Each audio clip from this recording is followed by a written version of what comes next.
ఎన్టీఆర్ వైద్య సేవ ట్రస్ట్ కింద వాళ్ళు దాదాపు 3,000 కోట్లు బకాయిలు పెండింగ్ పెట్టిపోయారు. సో దాన్ని కంటిన్యూస్ గా మేము పేమెంట్ చేస్తా ఉన్నాం. ఈ రోజు ఒక 400 కోట్లు రిలీజ్ చేయాలని చెప్పేసి నిర్ణయం తీసుకోవడం జరిగింది. దాంతోపాటు మెడిసిన్స్ అండ్ డ్రగ్స్ కి సంబంధించి మరొక 100 కోట్ల రూపాయలని విడుదల చేయాలని చెప్పి కూడా నిర్ణయం తీసుకోవడం జరిగింది.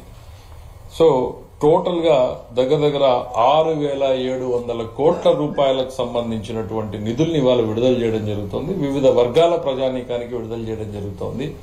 పండుగ అనేటువంటిది ప్రతి ఇంట్లోనూ జరగాలి అనేటువంటిది మేము భావిస్తున్నాం. ప్రతిరోజు పండుగ కావాలనేంత వరకు కూడా మేము పనిచేస్తూనే ఉంటాం. ప్రతిరోజు పండుగలా ఉండాలి అనేటువంటిది. కాంట్రాక్టర్లకు సంబంధించి దాదాపు 586 కోట్ల రూపాయలు అవుతుంది. సో దాన్ని కూడా విడుదల చేయడం జరుగుతూ ఉంది. చిన్న కాంట్రాక్టర్లు 5 లక్షలు 10 లక్షల లోపు ఉన్న వాళ్ళందరినీ కూడా క్లియర్ చేయాలనేటువంటి నిర్ణయం తీసుకోవడం జరిగింది. 10 లక్షల లోపు ఉన్న వాళ్ళు 586 ఉంది. ఇప్పుడు ఇచ్చారు స్లిప్ టోటల్ డీటెయిల్స్. సో ఇది అమరావతికి సంబంధించి రైతులకు ఏవైతే బకాయిలు ఉన్నాయో వాళ్ళ కౌలుదారులకు సంబంధించినటువంటి బకాయిలు అమరావతి రైతులు అన్ని కూడా చెల్లించడం జరుగుతుంది. దాదాపు 241 కోట్ల రూపాయలు చెల్లించడం జరుగుతూ ఉంది ఈరోజు.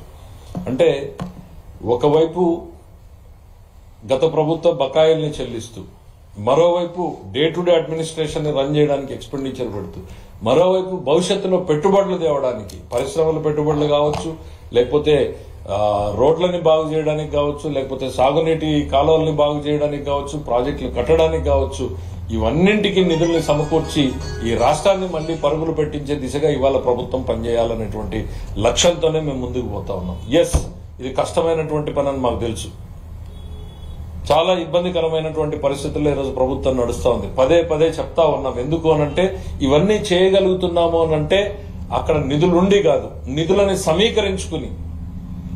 మీరు చూసే ఉంటారు కేంద్ర ప్రభుత్వంతో మేము చేస్తున్నటువంటి ప్రయత్నాలు. కేంద్రం నుంచి వచ్చినటువంటి సహకారంతో ఇవాళ మేము ఈ కార్యక్రమాలన్నింటినీ చేసుకోగలిగాం. సంక్రాంతి అనేటువంటిది ప్రతి ఇంట్లోనూ జరగాలి. ప్రతిరోజు పండగలాగానే ఈ రాష్ట్రం ముందుకు నడవాలి అనేటువంటిదే మేము మా అందరి తపన కూడా. ఈ ప్రభుత్వం కష్టాలను అధిగమించడానికి ఇంకా టైం పడుతుంది. ఒక ఆర్థిక మంత్రిగా నేను పదేగా చెప్పేది ఏంటంటే ఇది మంత్రదండంతో ఓవర్ నైట్ అయ్యేటువంటిది కాదు. మేము చెప్పినటువంటి ప్రామిస్లు అన్నింటినీ కూడా నిలుపుకుంటాం. ఇప్పటికే ఇంప్లిమెంట్ చేశాం. రాబోయేటువంటి నెలల్లో మిగిలిన వాటిని కూడా ఇంప్లిమెంట్ చేస్తాం.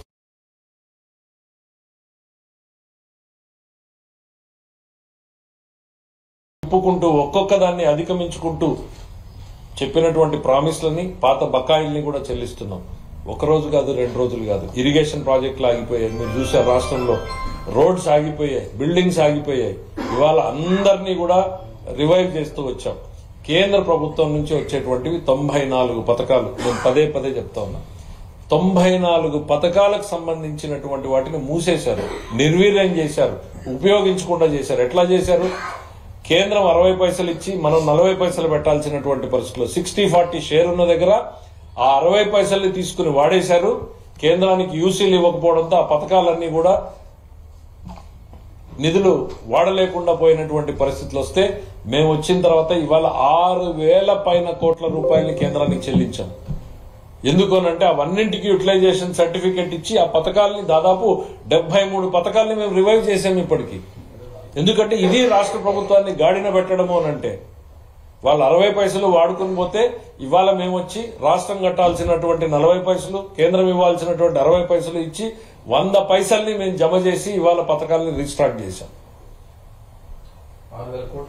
6,000 కోట్ల పైన అయింది ఆ పథకాల కోసం. 6,000 కోట్లకు పైన ఇచ్చాం. దాని మీద డీటెయిల్డ్ గా సపరేట్ గా ఒక నోట్ కూడా ఇవ్వడం జరుగుతుంది. పదే ఎందుకు చెప్తా ఉన్నామంటే ఎట్లా రాష్ట్ర ఆర్థిక వ్యవస్థను అస్తవ్యస్తం చేసిపోతే గాడిన పెట్టేటువంటి ప్రయత్నం చేస్తున్నాం.